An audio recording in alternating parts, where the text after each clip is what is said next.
I got the call while I was at sitting volleyball practice in San Antonio, and I listened to the voicemail, and I'd never heard of like the award, and so I called my mom and my dad, and I was like, "Do y'all think this is something real? Like, should I call her back?" Because I've gotten a lot of like, I guess, spam calls since like my story has gotten out there, and she was like, "Yeah, call me back and see." And so it was like 10:30 at night. I called this lady back, and she was just talking to me about the award and what it consisted of, and so yeah, I was really excited. I'm super excited. I don't know if I'm more excited about the award or to get to watch like the Final Four like volleyball games and like meet the All-American girls, and so I don't know, I'm just really excited and pumped to be there.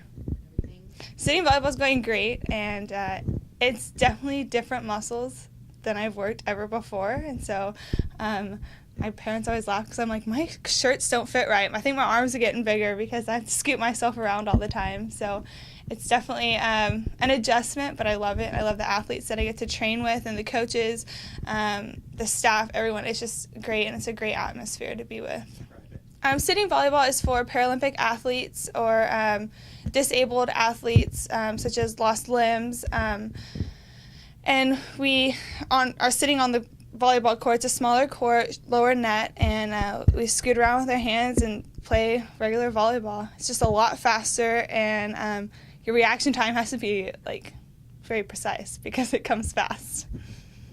I guess my biggest adjustment is learning to be independent again. I was very independent before my amputation, and I got used to having to rely on my parents for everything and my family right after my amputation.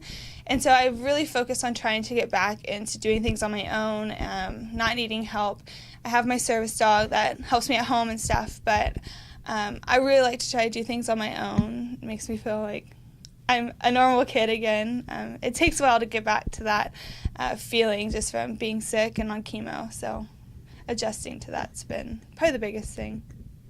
It's crazy. I know every date, like significant date throughout my journey. February 29th when I was diagnosed, March 8th when I made the decision to have RotationPlasti with my orthopedic surgeon.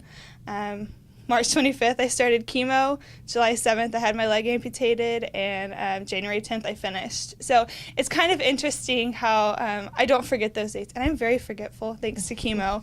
And so it's crazy that like those dates are so significant to me, and I guess it's because when I've made life-changing decisions and decisions on my own.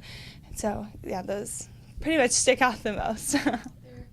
I love talking about my story, and when I chose RotationPlasti, one of my main reasons for choosing it was to have a conversation starter, because when you are an amputee, a lot of people want to ask questions and don't know how. So when your foot's on backwards, it's like I'll hear them whispering like, "Is her foot on backwards?" And I'm the type that like approaches them and is like, "Would you like to see it? Would you like to learn about it?"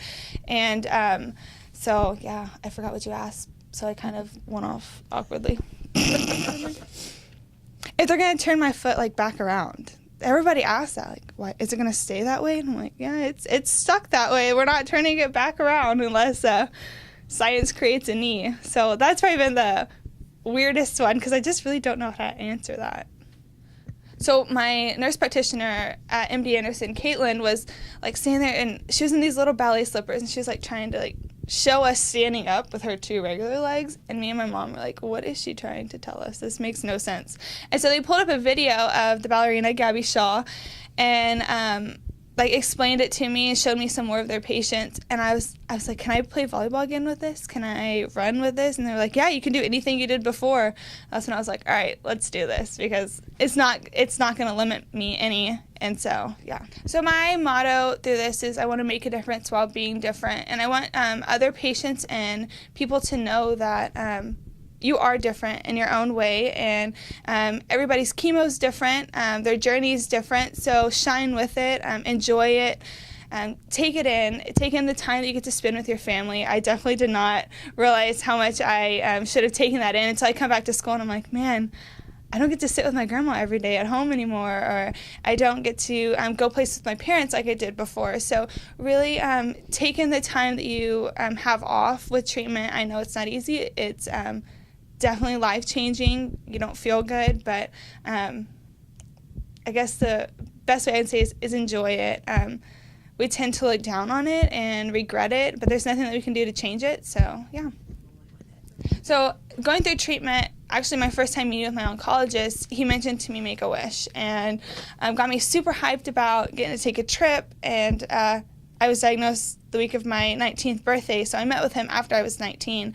And he was like going on and on and on about it. And then the next meeting I had with him, he was like, I'm sorry to tell you, but you're too old to take a Make-A-Wish trip. And I personally did not want any other patient to feel the way that I felt, and it was nothing that he could have done different. It was just that's the only philanthropy that's out there that is really life-changing for patients. And so I decided that I wanted to fill the gap for ages 18 to 29 and let them know that we are, Live and Leap is out there to help them. LEAP stands for Live Every Adventure Possible, and so we want them to know that they can do that and they can still have that fun, exciting trip at the end of treatment.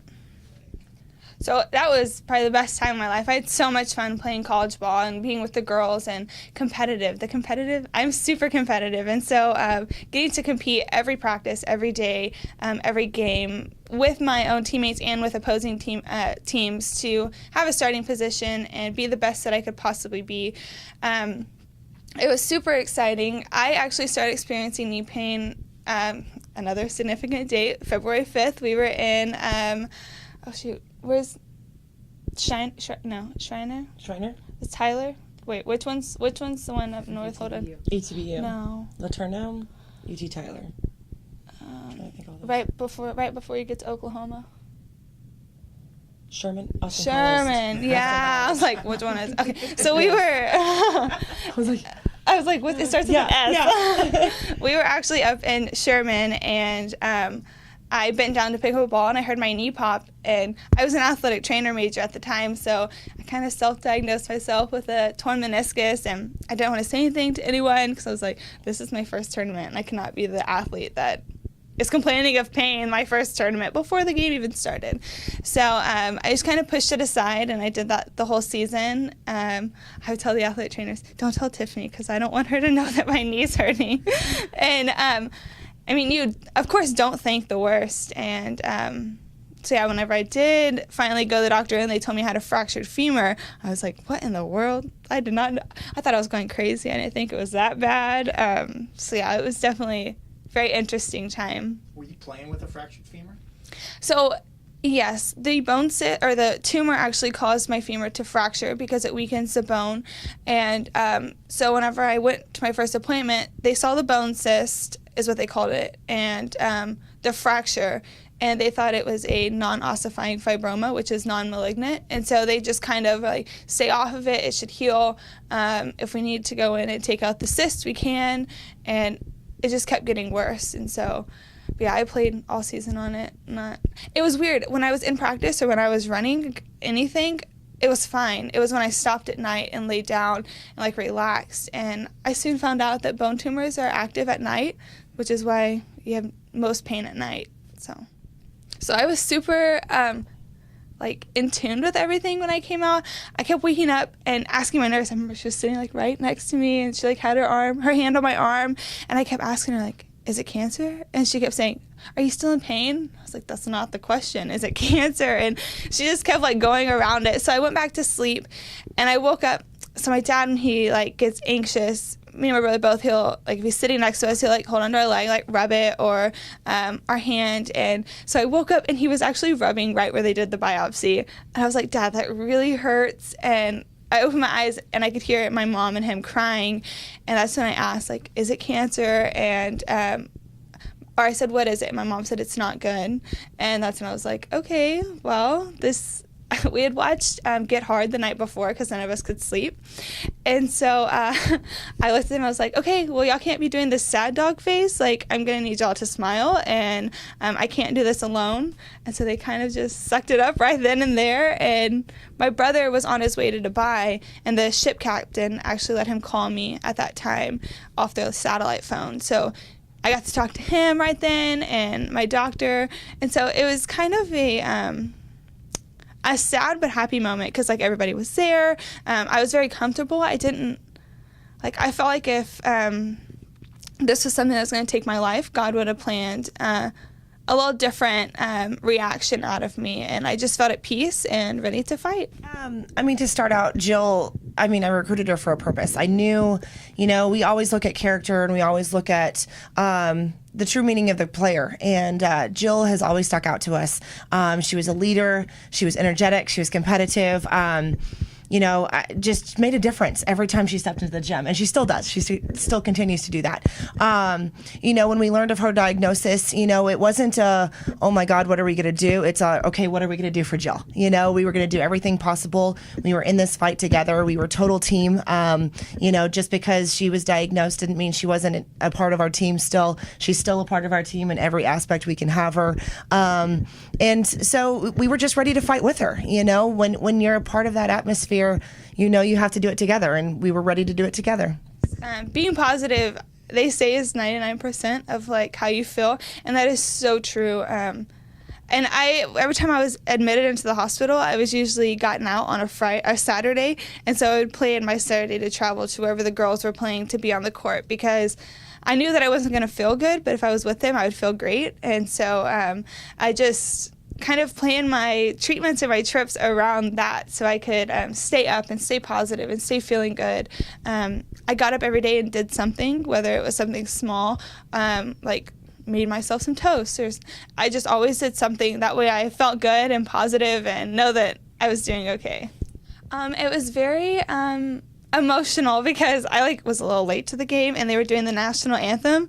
So the national anthem ended, and the gym got really quiet because I wheeled in my wheelchair and had my dog with me, and I can't remember if it was you that announced that I was there, and so I just sat there and started crying because I was like, oh no. And Tiff was like, quit crying, suck it up, quit crying. And I was like, I don't know why I'm crying. And so it was very emotional, but it was also very exciting to have that feeling, the smell of the gym back and everything. So, and I think I came to two-a-days before, right after my amputation, just showed up for a day for two-a-days right after I got out of the hospital. So, but it's so different when you show up to a game. There's a crowd there, and the music's playing, and the girls are hype, and it's a completely different feeling. I'm super excited to do it. I do get homesick, but I have a feeling my parents will be up there more than I'm expecting. But I'm excited to start this new journey. When I remember in our group message with the volleyball girls, I messaged that I'll never be on the court again, never play volleyball again. I threw away my shoes, everything. I was like, well, I just got to separate myself. And then when I found out about sitting volleyball, I was like, what the heck was I thinking? Why would I ever think that I would never play again? Part of the reason I had amputation or RotationPlasti was so I could play again. And so, I'm super excited. I love the feeling that I get. Like I said, when I walk back in the gym, the girls, the atmosphere, the coaches, I'm so excited. Jill earned that all by herself. They look across the nation for people that have displayed huge amounts of courage, have been leaders, have been exceptional, role models for other people. And they contacted me after she had won the award. And so I was biggest fan club here. I was like, she definitely deserves it. She's one of a kind, will always be one of a kind. And I'm super proud, and I'm so excited for her for earning this award. Funny story, my brother was supposed to graduate on the 15th. And he had to drop a class a couple weeks ago, so he's not graduating on the 15th. So my parents are actually going to fly up later.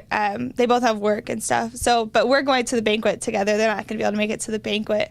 So I'm super excited we get to fly up together. We're sharing a room. And then we get to kind of travel the city.